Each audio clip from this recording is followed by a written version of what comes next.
You just discovered what it takes to become a legend. Grab your eye. Let's mobilize.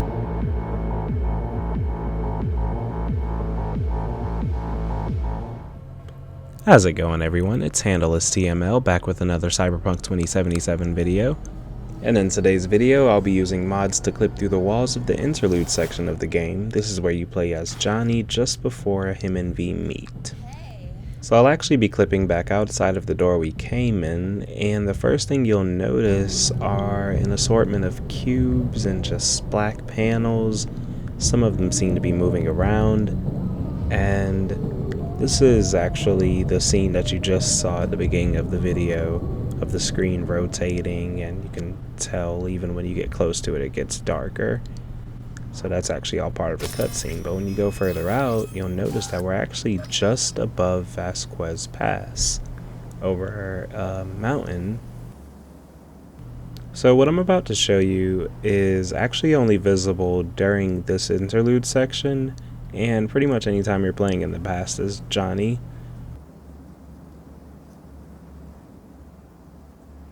And what we have here is actually Night City of 2023, or a small portion of it that we're able to see from certain scenes throughout the game. I'm just going to give you guys a little tour of it, and just to show off some of the buildings here. Now most of these you can simply just clip through, but many of the buildings out here are actually solid, and I just want to show off a few more areas before we move on to our next section.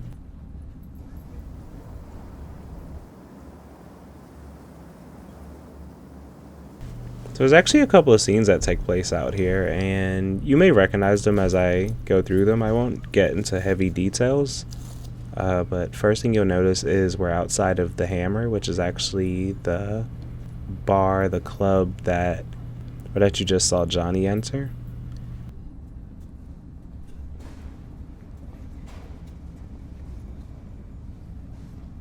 Now we never actually have access to this area during normal gameplay. You can run up to this gate, but you won't be able to get to the other side of it. We can't now, so I'm actually going to use mods to clip through it.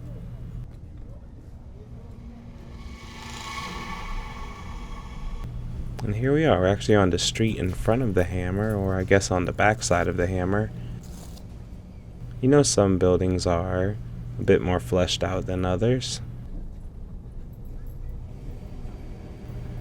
You can see some NPCs out here. We have one inside of the shop and one over here selling food. They don't really have much to say. Hola! They're just background pieces. I'm really surprised that one NPC was inside of the shop, inside of the booth.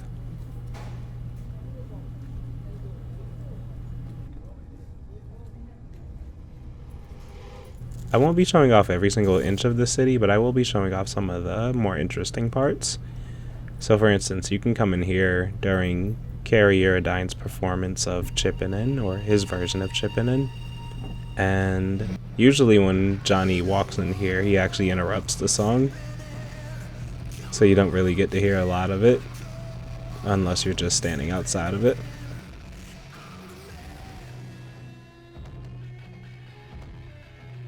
But something you'll notice about the NPCs in this section is the ones closer to the back. The further back you go, the less detailed they are, but once you get up front, you'll still have some pretty poorly detailed NPCs, but you'll have some more detailed ones right next to them. And that's that's because those are the ones that are going to be directly in front of you when playing as Johnny. So another section I want to show off is from a little bit later in the game. You get another cutscene showing a piece of Johnny's past, and well, this isn't really too much of a spoiler because this is actually part of the lore that's been established long before Cyberpunk 2077 came out. Alt Cunningham, that's a netrunner that's really close to Johnny. She was actually kidnapped here, and this is the scene where you pretty much get to play it out. But I don't actually remember it letting you come down this far. I don't remember being able to even really see all of the details down this part of the street. from what I can remember, everything kind of happens right there in the front. Then you do have some more sections over here, but the further you get away from the area, you'll notice things start to slowly become less detailed.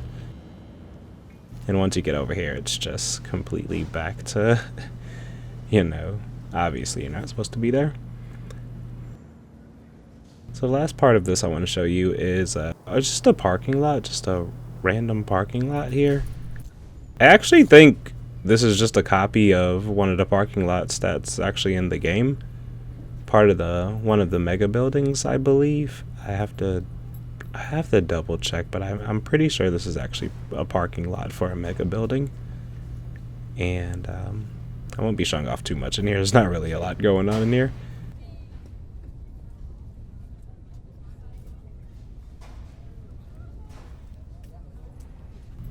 And you see certain rooms, but everything's just kind of empty. It's just empty on the inside. The vending machines still work.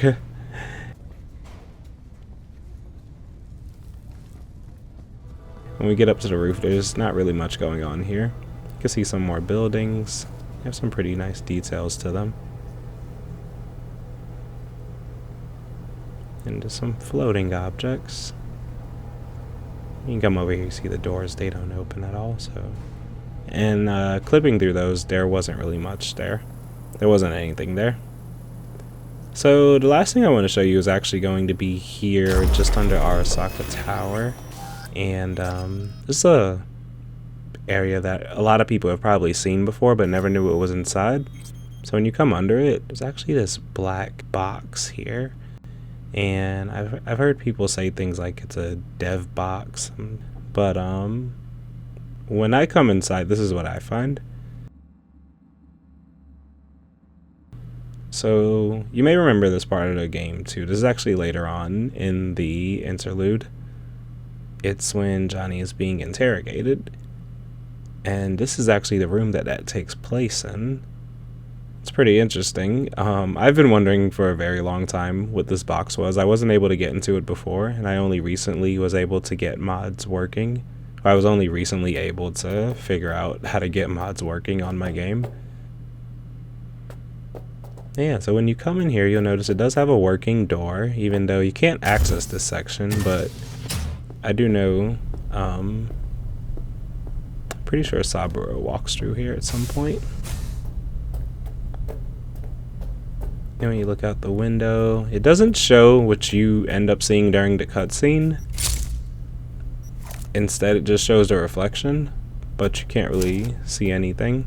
I was pulling out my guns to see if maybe the reflection of the guns will pop up, because sometimes that happens. It's just an empty hallway here. Again, there's really not much to see here. Probably the most interesting thing about this area is this lady, who you all may remember. She has a personal vendetta with Johnny. It's kind of interesting that she actually has lines of dialogue when you talk to her, because you don't usually get the chance to do that. What? And No. from what I can hear, it seems to be the same voice actress, so that's pretty interesting.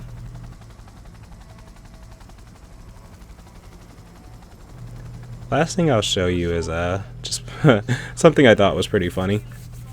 It's an Arasaka Tower sign. Now, you can even notice it when you're in the plane, but it's literally just the old sign, the old symbol slapped on top of the new one. And that's going to be it for today. I want to thank you all for watching. Subscribe for more, and until next time, be safe. Sheesh. Who wrote this manifesto?